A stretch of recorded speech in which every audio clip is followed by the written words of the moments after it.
Hey, good people. Happy Christmas. I was going to say happy Christmas.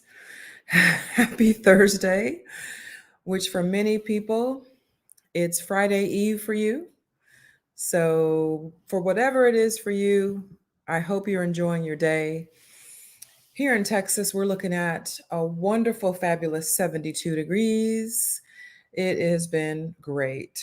So if you haven't had a chance to enjoy it, jump out there, enjoy it before it changes because it might drop in the next couple of days. So I'm doing this live today to share with you the most common questions that I receive from homeowners who are thinking about selling their home. So I'm going to share that with you shortly. But first, I want to give you a reminder. I know I've been talking about this for a while.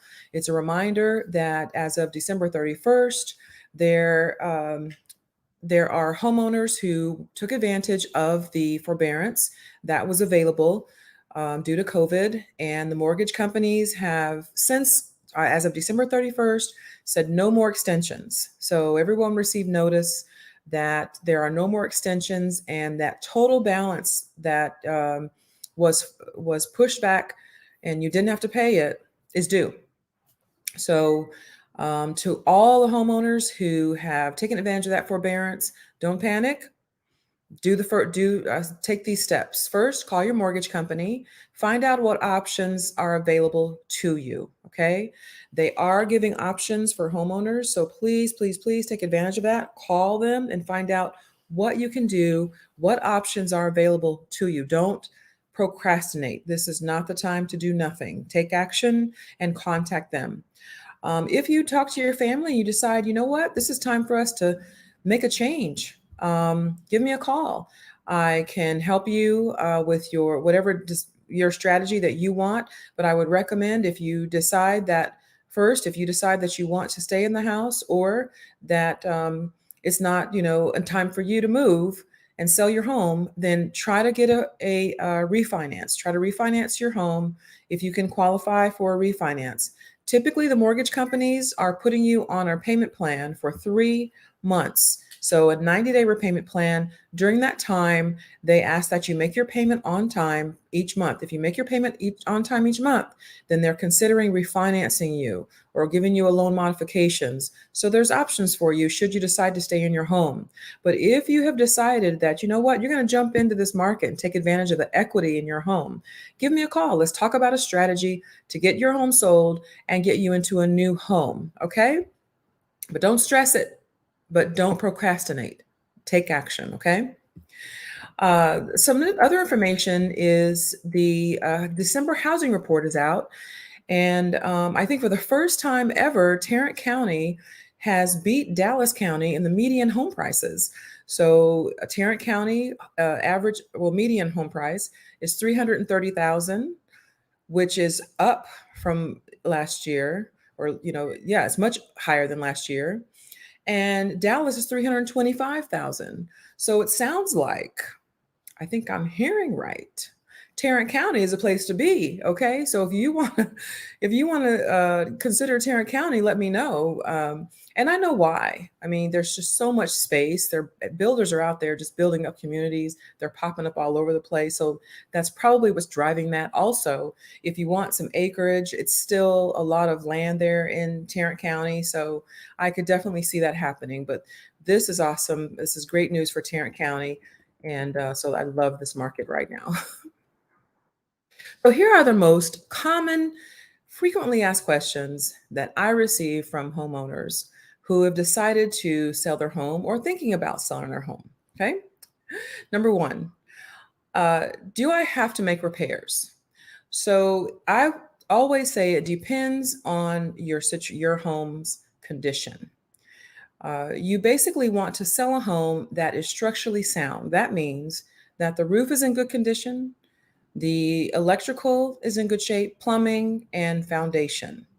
Those things you want to make sure that they're in good shape. So if for some reason or you've had it checked before and you know that you need some repairs in those areas, then I recommend you get an estimate for that.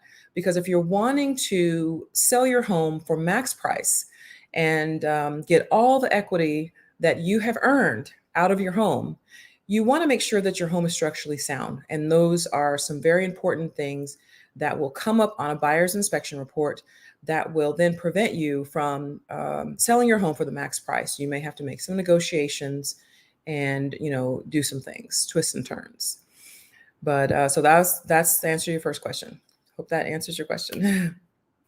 And so if your home is in good shape, meaning that your roof is in good shape, your all of the other areas that we talked about is in good condition, then I say don't make any repairs. Now, if you have holes in your walls, you may want to just cover those holes up. You want to put, definitely get those holes repaired. But anything else, we can work it out with the buyer. Okay. Let's see. The next question is, when do I have to move out?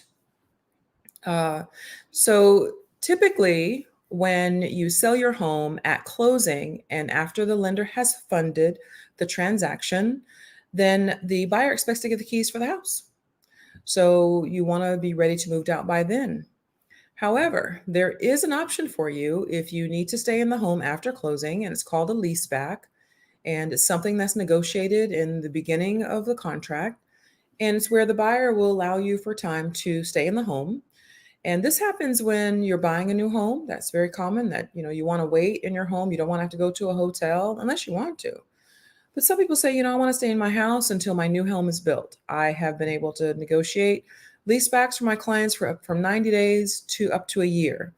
So it really just depends on what you need. But that's typically how it works. So if that's something that you need, you're buying a new home, you need a lease back, that's an option for you, okay? All right, number 3. What do I do with the pets for appointments? And do they need to be moved from the backyard? So that's a very, very good question. And the reason is because there have been so many times that I've gone to show a house and the house is in great shape. We got to take our shoes off at the door and we walk in. And it's a wonderful home. It's nice and clean. We look in the backyard and the poor dog is shivering because it's cold, or they don't have any water, or their area is not clean. And it doesn't stop the buyer from buying the house, but it does make them think, why is the dog out there looking like that? So I always recommend to my sellers, make sure that the dog area is nicely and kept. Clean it up a little bit, fill up the holes if you can. You can put dirt in them, fill in the holes. Like I go out there in the backyard with my client and we work it out. We make sure the dog is in good shape, there's water, and the dog area is nice, first of all. Second, when you have appointments, you definitely want to keep the dog in the backyard if that's their home and they're not an inside dog. We don't want to move the dog back and forth unless you are able to do that or you want me to do that. I've done that before. But leave the dog in the backyard, but make sure that the dog's area is nice and clean. And if it's cold, let's move the dog inside. And the garage is a great option. Some of my clients have moved the dog into the garage, put a little kennel in there, and then they're comfortable, so they're not cold, and it's just more comfortable for them. But if the weather's nice and you were able to clear up the area, we just leave them in the backyard. And then we let all the buyers know, don't go in the back. There's a dog in the backyard. So, but we can let them know that we'll remove the dog for your inspection if need be, if you need to. Okay. Because some dogs aren't very friendly, right? Some dogs don't want company and they don't understand. They're stranger in the house, stranger danger, and they're on guard. So, but that's a very great question because our fur babies are important to us, and we want to make sure that they're comfortable during the sale of the house, right? Okay. So then, but if they're house dogs, if you have a dog that lives in the house, then you definitely want to get a kennel, a nice sized kennel for them so that they can be comfortable during their appointment. And then when there's appointment requests, just move them into the kennel, have water and food for them. If the weather's nice, like I said, you can move that kennel into the garage. And I've had clients that have put little fans out there for them.